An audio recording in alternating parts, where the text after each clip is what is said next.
Good evening, everyone. I'm Ankit, and you're watching the Indian Express analysis, which goes live every day at 4 p.m. on StudyIQ IS English channel. Today is 19th of April, and we are going to cover important articles that have been there in the today's newspaper. Now I understand prelims is approaching, so everybody who is going to write prelims this year, I guess your heartbeat must be increasing every day. But do not worry, what you have to do is keep on revising everything. You're sorted already. The more important thing is not to read more before prelims, but the more important thing becomes actually to revise whatever you've already learned. So in that process also, please keep some time to read the newspaper, and if you're not reading the newspaper, do make sure to follow our daily sessions as I, in a period of 1 hour, cover all the important things that are given in the newspaper. And also the probability of current events, particularly in one way or the other, the probability of these type of questions are quite high in coming in this year's prelims examination, right? So let us start our today's discussion. We have in our discussion 6 articles. First, we'll be understanding about Kailash Mansarovar Yatra. And why is Kailash Mansarovar Yatra is in news? Because both the governments, that is Government of India and Government of China, want resumption of this pilgrimage that happens from India to China, that is in Tibet Autonomous Region. Now, increasing connect between the people of India and China is important if we want to keep the relations between two countries harmonious.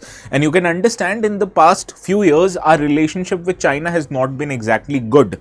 Rather, it has been polar opposite of good. It was bad because India went into skirmishes with the armed forces of China, particularly in the border regions, right? So we are going to discuss everything that is relevant from the exams perspective, few details about Kailash Mansarovar Yatra, how it happens, where it happens, and what is the process of registering yourself for the particular pilgrimage. Now, this is generally important from GS paper 2 as it is an important part of India and China relations. Then in the second article, we'll be understanding about a country located in Eastern Africa, that is Tanzania. Why is Tanzania news? Because there is some political bickering going over there. Political bickering of Tanzania is not important from our exams perspective. What is important is the geographical features, locations of the country. Therefore, this becomes important from places in news perspective, right? Then in the third article, we'll be understanding about a organization known as International Big Cat Alliance. Now, India is also a part of this alliance, and this is a news because it has been finalized that the headquarters and secretariat of this organization will be set up in India. So, we'll try to understand what this organization wants to do, what are the big cats covered under this organization. All of this that is relevant from our exams perspective will be covered. Now, this is relevant from both GS paper 2 and GS paper 3 perspective because multilateral organizations, be it for anything, be it for international cooperation, be it for environmental cooperation, that becomes important from IR perspective and from environmental perspective, right? That is GS paper 3 syllabus. So we are going to cover this third article. In the fourth article, which I have picked up from the Indian Express website, it talks about a rare diamond known as Golconda Blue. Now, this Golconda Blue is in news because the auction is going to happen elsewhere, but this diamond actually belonged to many royal families in India and was mined actually in the Golconda mines of Andhra Pradesh. So that is why Golconda mines is or Golconda Blue is important. Now, earlier Golconda was in Andhra Pradesh, now is it in Telangana. So therefore, this kind of a diamond becomes important from our exam because this is in news and also the history behind it. Further, diamond as a substance, which is the world's largest natural substance, is also important from science and tech perspective. So we are going to discuss everything that is important from diamond perspective and will know few details about this particular diamond that has been in news. Now, fifth article, de-extinction of dire wolves is also in news. Why is de-extinction of dire wolves is in news? Because recently a biotechnology company located in US has conducted de-extinction of dire wolves. Now, I don't know how many of you have seen Game of Thrones. Dire wolves actually played a very important part in the story of the Game of Thrones. So that is why the attention of all over the world is over how to de-extinct certain extinct animals. So we are going to understand the process through which these dire wolves were de-exterminated and whether it is an opportune moment for us to de-extinct other extinct animals also. So we are going to discuss everything in detail from our exams perspective. And in the last article, if the time permits, We'll be dealing about Phawngpui National Park, which is located in Mizoram. And Phawngpui National Park is in news because there were this fire incident that has destroyed about 1/9 of the total area of this particular national park. Now, any protected area, be it national park, be it wildlife sanctuary, then automatically becomes important from our exams perspective, right? So, therefore, we are going to understand everything that is relevant from this national park, and in addition to that, we'll also understand few species that inhabit this particular national park, which might be a subject of a question in the prelims perspective, right? So these 6 articles we are going to cover. Now, good evening everyone. Sarang, Baga, Geeta, Bhanu, Augustine, Reshma, Priya, Baga, good evening everyone. Now, Priya, what about editorial? See, if any editorial is important from prelims perspective, we'll deal with right now. And if something is important from mains perspective, we'll deal in later on after the prelim gets over. So, I hope I've answered you, Priya. Do not worry, I read the comments frequently and answer it. I answer them in a way so that it does not disturb my flow of the session, right? Good, Jess. Good evening, Jess. Good evening, Divyansh. Good evening, Swarnika. Swarnika, I hope I have pronounced your name right? Now, the notes for this session will be available on my Telegram channel. As usual, I will make sure to upload them immediately after the class ends. Sometimes I do forget because I have other work also. So, in that case, you can remind me after 6 or 7 p.m. in case I have not uploaded the Telegram or the notes on the Telegram. And also, you can use the group to discuss something with me or with your fellow competitors, right? Because the purpose of my session is to resolve all the doubts and provide you with the analysis. So, there might be the case when some students may have certain doubts. So, what about the doubts? See, the doubts that I take in the session is pertaining to that session only. But if you have additional doubt that might be related to previous session, you can please feel free to ask me in the comment section also the videos and also in the Telegram channel. Please use it to clear all your doubts, okay? Now, let us start with our good evening, Khurshid. Now, let us start with our today's discussion with this first article that appeared in the explain section of the Indian Express. Today, it is on page 16. And as you can see from the article behind me, it talks about that Kailash Mansarovar Yatra is expected to resume soon, and it tells about everything you know. This was a brilliant article and I actually enjoyed reading this article.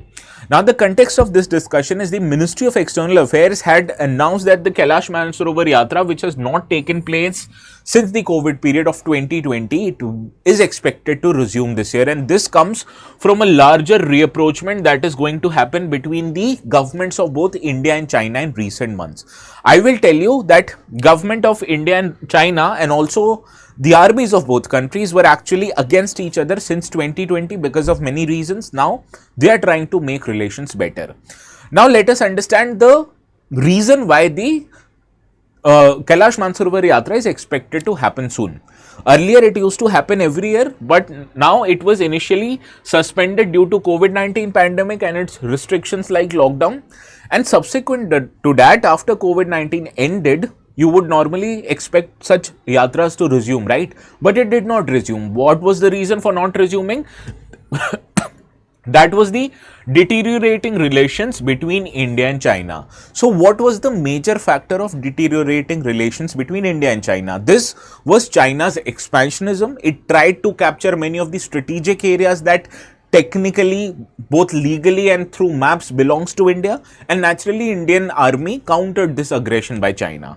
So this resulted that both of the armies were very close to each other in fighting the war, and skirmishes also happened between these two armies over various different border areas, be it in Ladakh, be it in Sikkim, be it in Arunachal Pradesh. So this border skirmishes happened in 2020, and because of that, the relations between two countries had been soured. The most flashpoint or the most important flashpoint of these two countries were when in the Galwan Valley in Ladakh, both two armies fought and it resulted into death of several soldiers from both countries. So that was the lowest point of relations between India and China in many years since 1962 war.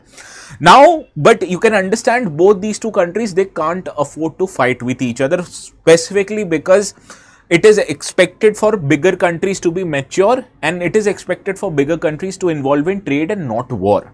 So therefore, better senses prevailed in China and also in India's that point. And since 2024, both countries have made various attempts to improve their ties. First, there was this army that was very in front of each other, ready to fight war. So now armies were pulled back from many flashpoints, which includes disengaging of armies from Demchok and Depsang. Where are these located? I've already told you in our previous session, so need not worry. Now also following this disengagement, we saw PM Modi met with President Xi Jinping on the aegis or on the sidelines of BRICS summit that happened in Kazan. Similarly, other types of meetings between the Indian NSC and the Chinese foreign minister happened, which is called as a meeting between special representatives. Now this first edition of this meeting after COVID-19 pandemic happened in Beijing, and there the resumption of Yatra was formally discussed. This was also subject of discussion when India's foreign secretary visited Beijing, and it is expected that before the next special representing meeting, which is expected to happen in Delhi, the Yatra will be formally announced and resumed, right? So this is the precursor of why this Yatra was stopped and why this Yatra is expected to now resume soon, so as to allow both of these countries to have a better relation. Now in this regard, let us understand few details about the Mansarovar Yatra. Now Mansarovar Yatra happens very near to the Lake Mansarovar, which is currently located in Tibet. Now Lake Mansarovar, also known locally as Mapam Yonso, is a high altitude freshwater lake located near Mount Kailash in the Nagari prefecture of the Tibet Autonomous Region. Now both the Mansarovar lake, which is at the elevation of 4,600 meters above sea level, and the Mount Kailash, which is at the altitude of 6,638 meters above sea level, it is a very sacred site for people belonging to Hindu religion, because people belonging to Hindu religion, they think that this Kailash Parvat is actually the home of Lord Shiva. Similarly, it is also sacred for people from Buddhism, Jainism as well as Tibetan born religion. Now hundreds of pilgrims have actually taken an arduous journey, trekking hundreds and hundreds of kilometers to reach this high altitude, which is having a very drastic climate, and then they undertake circumambulation of the nearby Mount Kailash. So this is why this site is very sacred to people belonging to different religion, primarily people belonging to Hindu religion. Now this Yatra was stopped in 2020, and till that time the Ministry of External Affairs itself organized this pilgrimage for Indians between the months of June and September each year. Why June and September? Why not other months? Because the climatic conditions in other months do not allow us to send people to that particular location. Now this journey, that is the required travel and trek, it usually takes around 23 to 25 days and was open to anyone who holds Indian passport, and they have to display medical and fitness certificate also, because naturally this is a very arduous terrain. It is actually the climatic region in this area actually not allows people who are unfit to travel. So naturally they need to demonstrate their physical and medical fitness before they are allowed to travel. And this is available to all Indian citizens who are between the age 18 and 70 years old. Now registration for this journey would usually open by April and May every year, after which a draw of lots will be held so as to allow which kind of people will go, because the slots for this Yatra is very limited. Now in general, the cost that it takes per person to undertake this Yatra is about 2 lakh rupees. Now there are two ways for Indians to reach the Mount Kailash. It is through Uttarakhand, which happens through Lipo Lake Pass, and on the east it happens through Nathula Pass, which is through Sikkim. So naturally this is the shorter way, because Mansarovar Lake and Mount Kailash is located very close to Indian borders here. That is about only 50 kilometers here, and this is the longer route. So why take this longer route? I will tell you. Now first let us understand few details about Lipo Lake Pass route. Now this Lipo Lake Pass, it is located quite close to Indian border, that is in about 50 kilometers from Indian border, and it lies at the altitude of more than 5,000 meters above sea level. Now it is located between Uttarakhand state in India and Tibet Autonomous Region in China, and it is also located quite close to Nepal. So this area is known as Tri-Junction, which is a tri-junction between India, China as well as Nepal. Now this is also an ancient passageway between which Indian subcontinent and Tibet plateau, and it was frequented by traders and pilgrims alike. Now what happens is that while this Lippu Lake Pass route is one of the most direct ways for you to go to Kailash Mansarovar from India. But also what you have to realize that this terrain makes the journey very challenging, because this terrain is very difficult to trek and people actually have to trek about 200 kilometers in order to reach Mount Kailash from the Lippu Lake route. So how many people do you know they will be able to walk 200 kilometers, not just talking about trekking 200 kilometers. Trekking 200 kilometers is very difficult as compared to walking 200 kilometers. So you can understand the difficulty that it would take for any person to trek that much amount of distance. So the other way to reach Kailash Mansarovar is through Nathula Pass, which is located in Sikkim.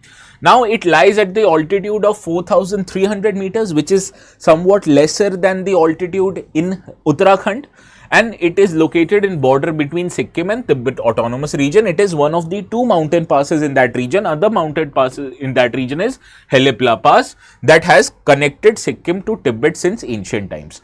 Now the journey to Kailash Mansarovar happens through Nathula Pass. Now this route on one hand is longer as compared to the Lippu Lake route. It is much longer. It takes about a journey of 1,500 kilometers. But the advantage of this route is that it is fully motorable, which means pilgrims can make it all the way to the lake without the need to undertake any trekking. Some trekking is required, but on the most of the journey trekking is not required. Some trekking, about 35 to 40 kilometers of trekking for circumambulation around Mount Kailash, that trekking is required. So as this route is more motorable, although it is somewhat further in nature, but this motorable makes it somewhat easier for you to navigate through this particular route, right? Now on the Indian side, the logistics of this route was handled by two bodies, that is Kumaon Mandal Vikas Nigam through Lippu Lake route and the Sikkim Tourism Development Corporation in the Nathula route. Whereas on the Chinese side, the authorities of Tibet Autonomous Region, they would provide accommodation and logistics on the other side of the border, and the journey was not resumed after COVID-19 pandemic because the Tibetan authorities said no for providing accommodation and logistics. While registering for this tour, you have to highlight your preferences for whichever route you want, but the actual allocation of the route would be done through computer, and once they are assigned, changing of the routes is quite difficult. So you'd understand the computer would take into account your physical fitness, your medical condition, your age in allocating you to the difficult or the easier route, right? Good evening Yamini, good evening Priyalata, good evening Shrenu.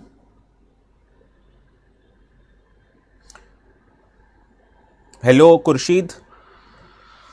Now if you have understood this article, let's see if you are able to solve this question. I'll get out of the way so that no comments come. Namaskar Doraemon.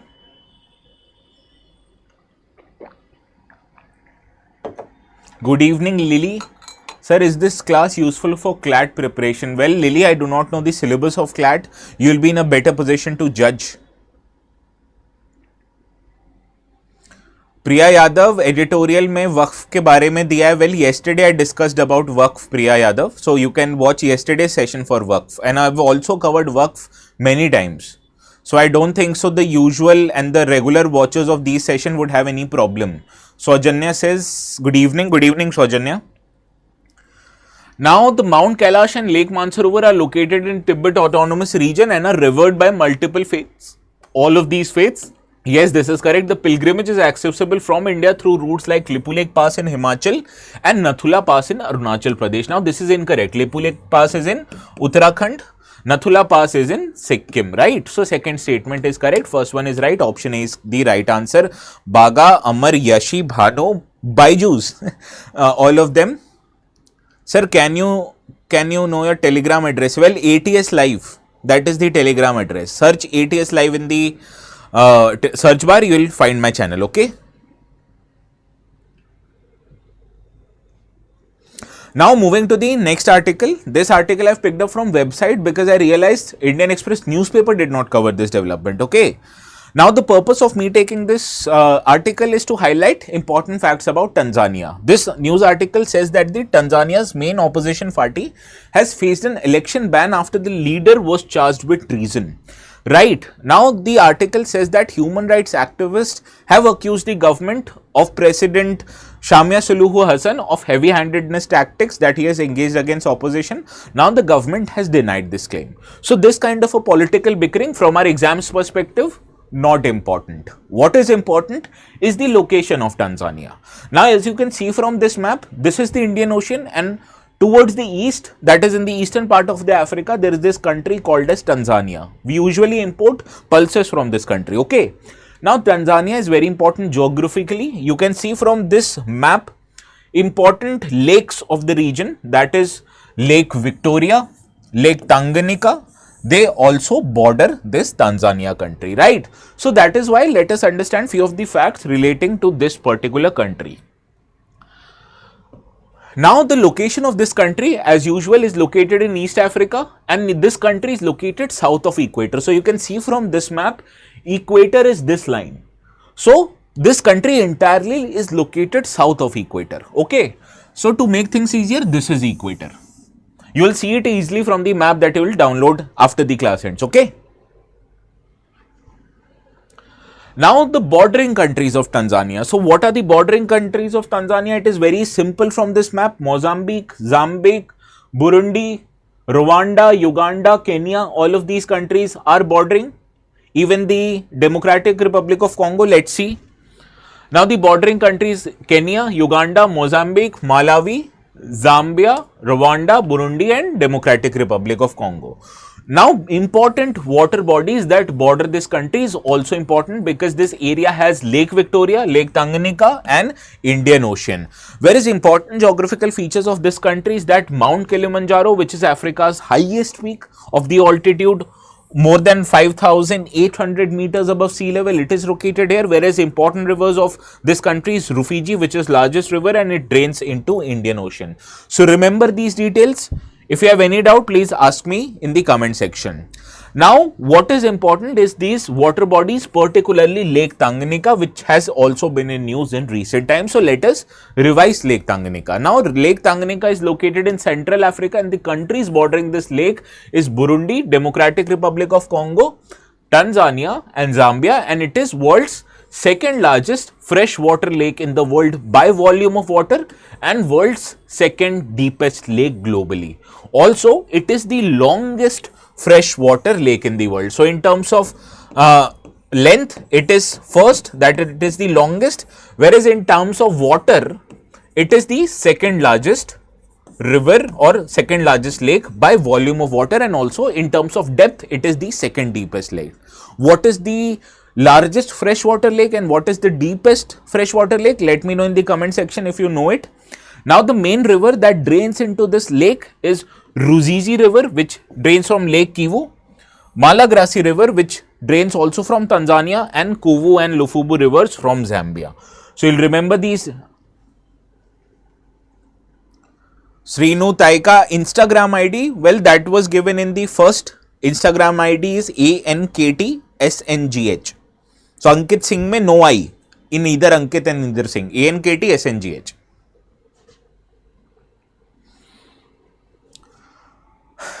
Now, let's see if you are able to solve this question. Now, a question appeared in 2022 on water bodies. So, I have curated that question. Which one of the following lakes is the world's largest freshwater lake by volume and also the world's deepest lake? Anyone with the correct answer?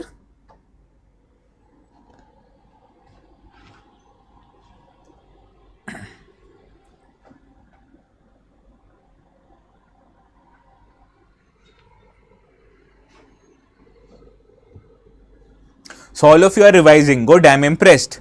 Lake Baikal is indeed the world's largest freshwater lake by volume and also the world's deepest lake. Okay. So, I am impressed that you are revising the sessions. Now, let us follow this another news. This says that India to host the headquarters of International Big Cat Alliance. This appeared in yesterday's newspaper. Now, recently, Government of India signed an agreement with International Big Cats Alliance for formalizing India as the permanent host of the headquarters and secretariat of the International Big Cat Alliance. So, this brings our attention to this body. What is International Big Cat Alliance? Now, International Big Cat Alliance is a multi-country, multi-agency coalition of countries who have a deep interest in conservation of big cats. Which kind of big cats do they conserve? I will tell you in our today's discussion, need not worry. Now, the origin of this body was that it was launched by Prime Minister of India in 2023 during the event of commemorating 50 years of Project Tiger. Now, one of the benefits of Project Tiger is India consists of world's 70% population of the tigers biologically known as Panthera tigris, right? So, because of Project Tiger, the population of tigers in India have increased manifold, and because of this, India is highlighting that, see, country like India who has huge population, huge economic development prerogatives, if we can protect a species that is threatened, that is vulnerable, so why can't other countries do the same with other big cats? Okay.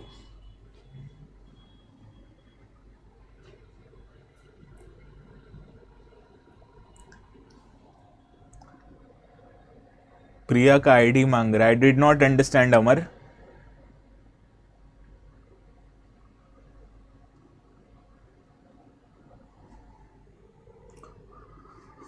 Okay यहीं पे शुरू हो गए तुम लोग, पढ़ लो. Well, the membership of this body, the membership is open to 97 countries who are in the range countries known as the countries who host natural habitats for these big cats. Also, any other interested country or international organization can also become a member of this International Big Cat Alliance. So, not just countries can be the member, but other big organizations can also be the member. That is why I did not tell you it is an intergovernmental organization. If it would be intergovernmental organization, then only the member countries would be the members of these alliances. Okay. Now, few details about this International Big Cat Alliance is that it is the first ever global alliance for big cat conservation, and the alliance has already received ratification from countries like India, Nicaragua, Eswatini, Somalia as well as Liberia, right?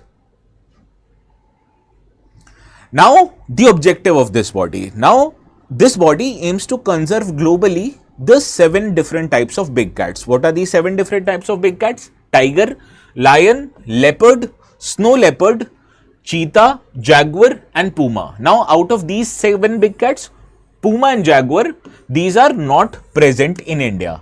Now, Jaguar is also a big car company owned by Tata now. Puma is also a very popular sportswear brand. So, do not get confused.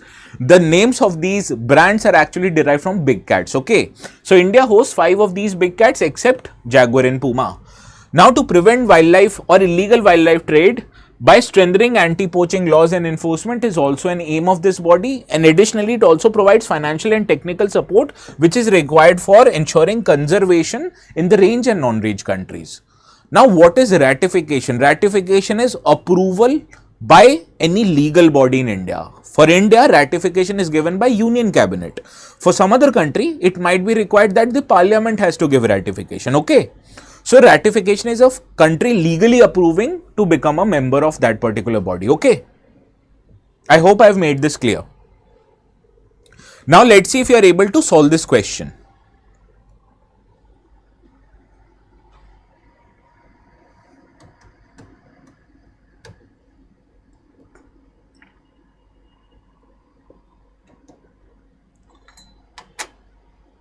So, if you have to remember which body in India ratifies any international agreement or membership, that is the Union Cabinet.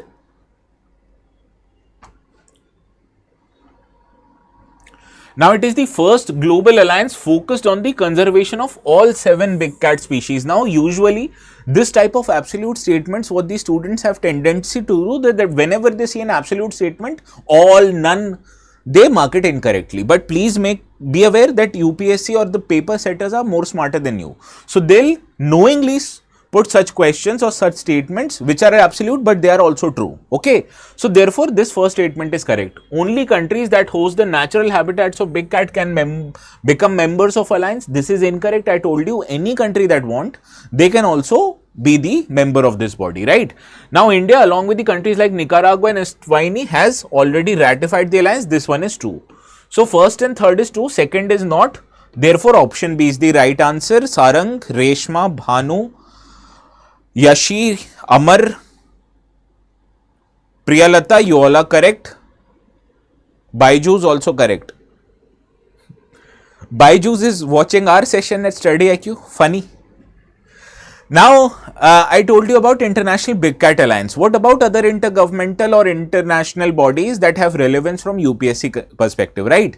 So, we cover all those bodies in our foundation classes. Foundation classes means that foundational level knowledge for all the subject will be provided to you in form of live classes, and also you will have an option to opt for prelims and mains test series, which will allow you to practice your learning on an everyday and a periodic basis. Similarly, other benefits of our courses that is available, all the benefits, for example, for the StudyIQ platform will be available in the diamond type of a batches. So please make sure to take your admissions in our foundation level classes. Right now, the admissions for April morning batch is ongoing and the batch will start from 21st of April. So please make sure not to miss out on any classes if you take admissions before 21st of April, and the diamond batch is available for 34,999. Now, what if you have to take admissions? So in that case, what you have to do is go to our StudyIQ website.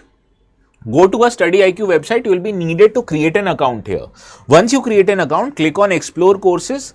Now you have to take admissions. Suppose if you are not that comfortable in Hindi, I understand you might not be, or Hindi might not be your mother tongue. So we also have an option for you to learn in English, specifically in English. So for enrolling in English batches, what you need to do, click on this first tile. Click on this first tile, you will see the course is available at 41,999, but there might be a ticker that is flashing on the bottom half of screen. Use that code ATS Live to get maximum discount, and how to apply that code, I'll tell you. Click on buy now.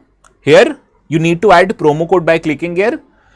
It says enter coupon code, so write ATS Live here and click on apply.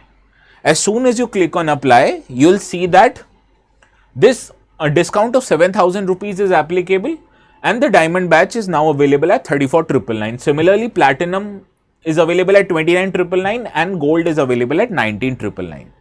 Okay.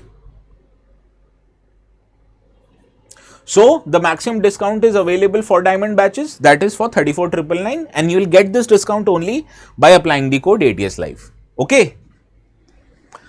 Now let's move to our lecture back again. This next article, I've picked it up again from Indian Express website because Indian Express did not cover this article, but I felt this one is very relevant from UPSC exam. Even the website of Indian Express says relevant from UPSC exam, right? So let us find out what is this Golconda Blue is all about.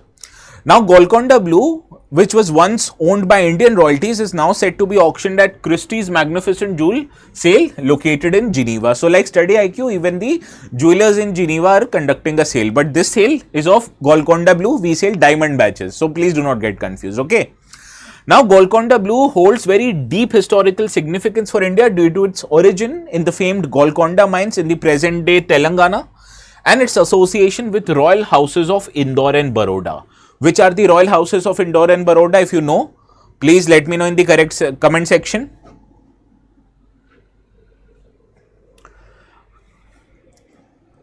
Now, Golconda Blue is a diamond having 23.24 carat. So actually the quality and the desirability and the cost of the diamond is determined by its carat. Higher is the carat, more expensive is the diamond, right? Now, this is a fancy vivid blue diamond known for its exceptional clarity and rich blue hue. It is one of the rarest and most valuable diamonds globally. What is the other probably the most famous diamond of them all? Please let me know in the comment. This Golconda Blue mine or Golconda Blue diamond is known for its name Golconda Blue because it was mined in Golconda region in present day Telangana. Now, Golconda mines, these are famed for producing high quality diamonds. Even the Kohinoor and Hope diamonds, they were mined in Golconda mines only. Now, historically, this Golconda Blue mine was once owned by royal families of Indore, that is Holkars, and Baroda, that is Gaikwads. And all of these royal families, they were a part of which confederacy? They were a part of Maratha confederacy once, right? What are the other royal houses that were part of Maratha confederacy? Let me know in the comments so that I'll know you're revising your modern history lectures.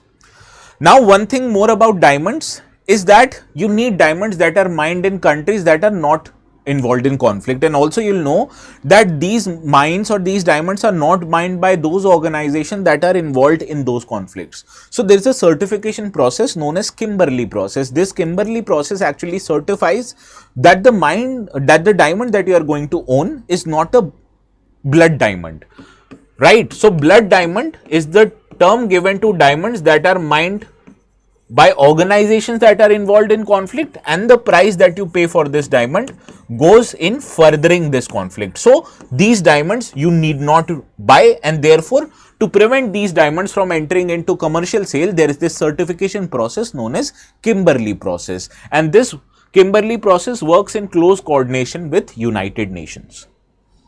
Yes, Bhanu, Scindias and also the Peshwas of Pune were the part of Maratha Confederacy. Scindias of Gwalior, Gaikwads of Baroda, Holkars of Indore and Bhosles of Nagpur. Now let us understand few facts about diamond. Now what is a diamond? Diamond is an carbon allotrope, right? Now diamond is also world's hardest naturally occurring substance. Why it is hardest? Because carbon, it is in a form of three-dimensional process, and the carbon, it is attached to other atoms of carbon through what is known as covalent bond, right? So therefore this is the world's hardest occurring natural substances. Now these are available, or they are found in volcanic landforms like dike and sill, and it is available in different types of landforms like igneous and also in the metamorphic rocks. Okay. Now these diamonds are utilized in jewelry, industrial cutting tools and polishing due to their hardness. So it is their quality itself that lends its industrial use, that lends its commercial use. Also, the world's largest producer of diamond is Russia, followed by African countries like Botswana, Angola, Democratic Republic of Congo, and Canada is the world's third largest producer of diamond. Now, world's largest reserves of diamond also located in Russia, followed by Botswana, followed by DRC, followed by Angola, followed by South Africa. Now, this is rough diamond that is produced in Russia. What is the world's largest producer of polished diamonds? That is India. And which is the urban center is in area in India that is known for polishing diamonds? Let me know in the comment section.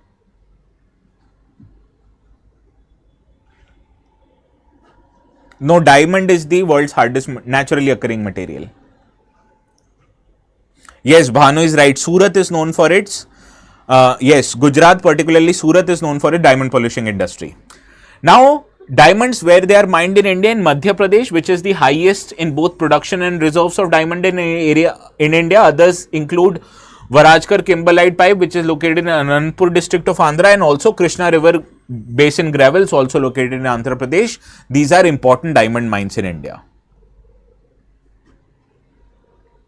Now let's see if you are able to solve this particular question.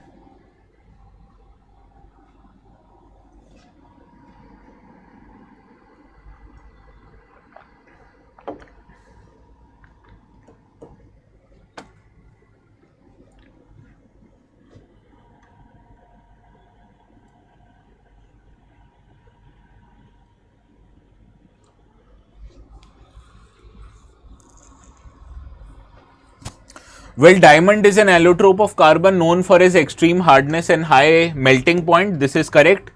Second one, major mine deposit occurs in igneous rock of ultra basic composition and secondary alluvial deposits. This is correct.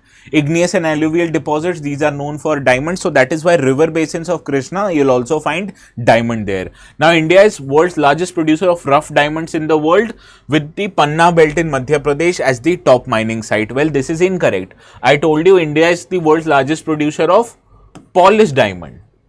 That diamonds from other countries arrive in India, they are polished in cities like Surat and sent outside. So, world's largest producer of rough diamond is not India, it is Russia. So, which of the following statements are correct? First and two are right, second and not, therefore option A is correct. Sarang, Bhanu, Reshma, Yashi, Priya, Amar, all of you are correct. Amar C, nahi, Amar, option A is correct. Priya Lata, yes, also correct. Now moving to next article, this talks about de-extinction. Now, has an American company brought a dire wolf back from the dead? This is the subject of this article, and why we are discussing this article, because recently a company located in Texas of America known as Colossal Biosciences, it has actually announced the birth of 3 dire wolf pups. One of the dire wolf pup has also been named as Khaleesi, right? So this dire wolf, these are actually large canines that dominated once the southern part of the Canada and US, and these are scientifically known as Erosion dirus. Now, they were once available in these countries before they became extinct in about 13,000 years ago. Now, in terms of their biological characteristic, they resembled grey and grey wolves that are available today, that is known as Canis lupus. But in terms of the size, they were larger and also had white fur or white coats as compared to grey wolves. Now, a dire wolf could actually be 3.5 feet tall and more than 6 feet in length, weighing about 68 kilograms. Now, these dire wolves, they hunted horses, bison and possibly mammoths. So, after extinction of these feed mostly by animal hunting or by human hunting, the dire wolves have now become extinct. Now, in recent times, these dire wolves have become quite famous and have gained widespread recognition because they featured in HBO's television series known as Game of Thrones. So, this is the image from Game of Thrones that I said. This image was actually a computer generated image of dire wolf. Okay. Now, let us talk about the de-extinction process. Now, de-extinction process is a process through which you revive any species that has been extinct before. Now, use various biomedical and biotechnological features like gene editing, cloning, crossbreeding with modern relatives to achieve this de-extinction process. Now, the company that has de-extincted the dire wolves, they are also targeting to de-extinct woolly mammoth, thylacinine, which is a form of Tasmanian tigers, and the extinct species of dodo. Now, how was this de-extinction of the dire wolf done? Now, scientists, what they did was they edited the genome of grey wolves at 20 loci, that is at 20 specific locations across 14 available genes. Why did they edited the genome of grey wolves? Because it is estimated that grey wolves and dire wolves share about 99.5% of genes. Now, these embryos of grey wolves that were edited, they were implanted into the surrogate dog mothers, leading to the birth of pups. Now, these edits that were made into the genes of grey wolves, these were cosmetic in nature, aiming to replicate the dire wolf's appearances, but not its behavior or full biology. So, only 0.02% of the genes were modified, far from the full recreation of the dire wolf genome. So, basically, this de-extinction is basically a marketing gimmick. Now, genetically, the pups, those who are born and told as us that they are dire wolves, these are basically grey wolves with minor cosmetic modifications so that they resemble dire wolves. They are not actually dire wolves by behavior or by biology. Okay. Now, is this process controversial or is this process desirable? The answer is the reintroduction of such extinct species into ecosystems right now may disturb the existing biodiversity, because the existing biodiversity is modified to cater to existing species. They can't in most cases be able to take the burden that a new species brings to the ecosystem. Further, it may harm the modern ecosystem which has not adopted or has not been adapted to support such species.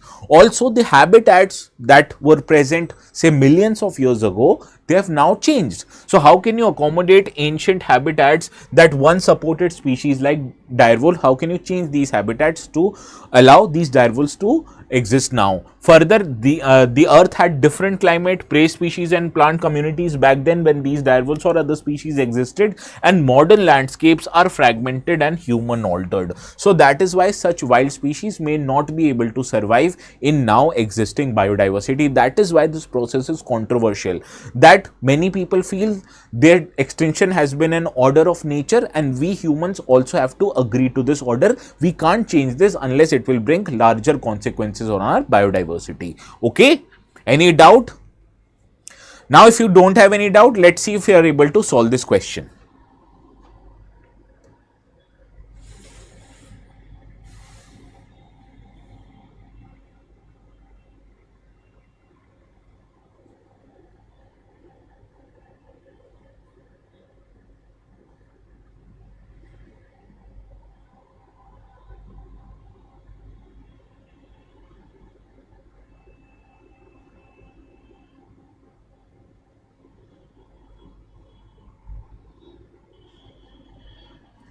Well, with reference to de-extinction, consider the following statement. It uses gene editing, cloning, crossbreeding to revive extinct species. This is correct.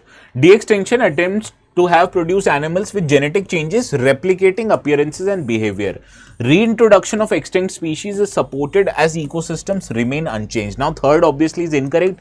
You will know this is not supported because ecosystems have not remained unchanged, they have changed. Now, de-extinction, sometimes they will attempt to produce animal with just changed appearances, not behavior. So, for example, this recent direwolf de-extinction does not mimic the original behavior of direwolf. Okay, so second also is incorrect. We have to identify statements here which are incorrect, right? So second and third is incorrect. So option C is the right answer. Most of you have gotten it right, some of you haven't. I understand you have to read the questions fully before solving.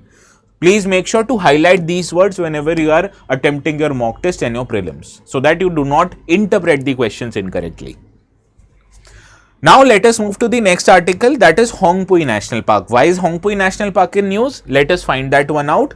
Because forest fire recently affected about 1/9 of the total area of the Phawngpui National Park located in Mizoram. So let us understand the context of this article. The context is basically that several parts of Mizoram's Phawngpui National Park were affected by forest fire, and it has affected nearly 1/9 of park's total area.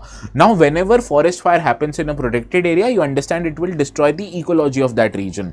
Also, the animals and the fauna and flora that inhabit this area might also be threatened. So naturally, this kind of a development puts these national parks into our news, and hence UPSC might also pick up such national parks for your exam.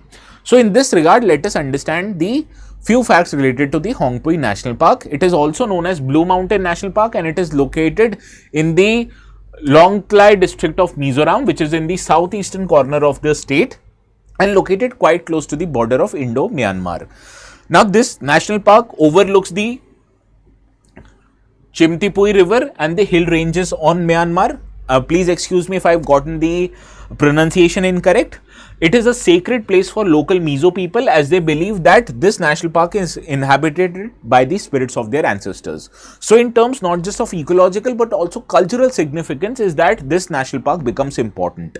Now, the name Phawngpui itself is derived from the local Lai language, where the word Hong means meadow and the Pui word means great. So it reflects the park's expansive meadow that is present in the region. Now, Phawngpui is also the highest peak located in Mizoram, that is with the altitude of 2157 meters above sea level. Now, the flora that is available in the region, it is of montane subtropical forest, which includes trees like oak, rhododendrons and rare species of bamboos. In terms of fauna, that is animals, slow loris, tiger, leopard cat, these are predators that are available in the region. Leopard cat, sero, Asiatic black bear, slum-tail macaque, which is a species of monkey, and capped langur, these are also present in the region. What is more important for this national park is the avi fauna, which means the birds that are available in the region. Now, Blythe's tragopan, dark rump swift and Mrs. Hume's pheasant, these are important avi fauna that inhabit the region. So let us discuss these two avi fauna, that is Blythe's tragopan and Mrs. Hume's pheasant. Now, first let us deal with Mrs. Hume's pheasant, which is this particular bird. But you will be surprised to know what is this kind of a name given to the bird, Mrs. Hume's pheasant. So let us understand the origin of the name of this particular species also. Now, Mrs. Hume pheasant is also known as the Hume's pheasant or the bar-tailed pheasant. This is actually the state bird of Mizoram and Manipur. So that is why this bird becomes important. Now, the name itself, this name commemorates Mary Ann Grindhall Hume, who was the wife of British naturalist known as Alan Octavian Hume. And remember from your modern history lecture, A.O. Hume was also the one of the founders of Indian National Congress. So this is that very person, A.O. Hume. Now, this bird is found throughout the forested habitats of Mizoram, Patkai Range, Manipur, Yunnan and northeastern part of Myanmar, and also in Thailand. So, any species that is in news, what you have to remember, three facts that I have told you periodically: habitat, habits as well as protection status. So, this is habitat or known habitat of the Mrs. Hume pheasant species. Okay. Now, let us understand the habits of this particular bird. Now, the male species of this bird has long grayish white, barred black and brown tail, whereas the female is of chestnut brown bird with whitish throat, buff color belly as well as wild tip tail. So with color you can identify whether that bird is a male species or a female species. Now the diet of the species consists mainly of vegetarian matter, right? Vegetation matter. That female lays 3 to 12 creamy white eggs in nest and leaves twigs and feathers. So this is the habit of these birds, right?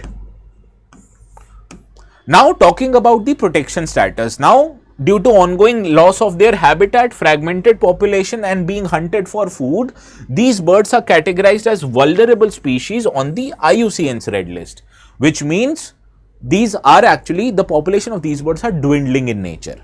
Similarly, these are listed on the Appendix 1 of CITE species, which means these birds are threatened with extinction should the international trade in these birds happen. So in usual circumstances, trade is not possible. Only in exceptional circumstances will the trade be allowed, because it is given in the Appendix 1 of CITES. Similarly, as per the Wildlife Protection Act, these are categorized under Schedule 1, which means hunting, capturing, trading of these species in India is prohibited. Okay. Now let us deal with another bird known as Blythe's tragopan. This is Blythe's tragopan. Now Blythe's tragopan on the other hand is the state bird of Nagaland. I told you about Mrs. Hume's pheasant.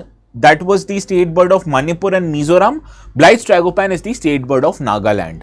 Now this pheasant is also, it is also a pheasant. It is also called as grey-bellied tragopan.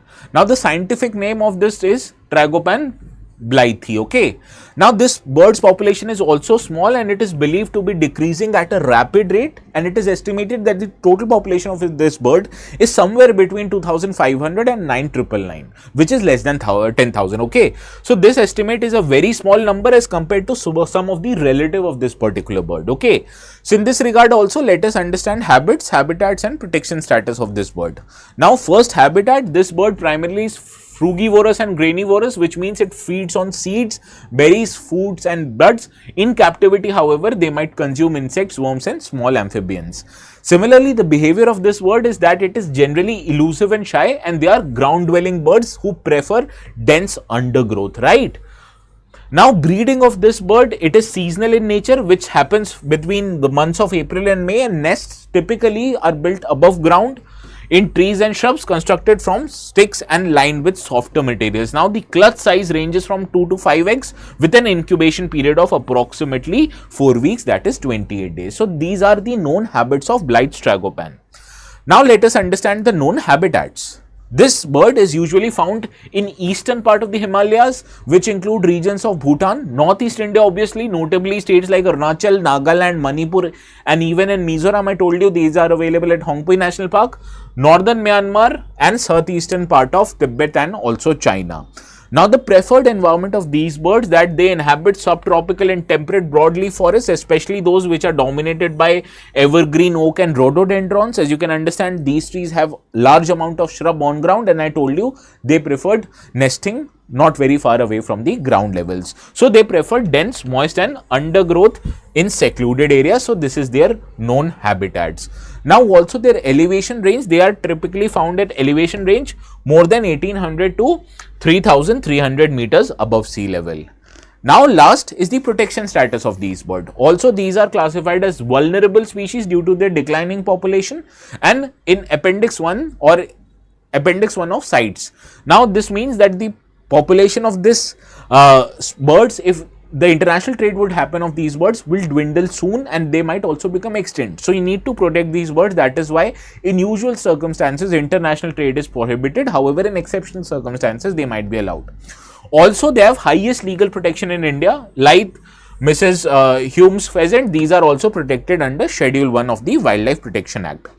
What you have to remember from our session's perspective is that a conservation initiative to include their habitat protection and community-based program was taken, known as Khonoma Nature Conservation and Tragopan Sanctuary, which is located in Nagaland, and it was established to protect this species following the significant hunting pressures.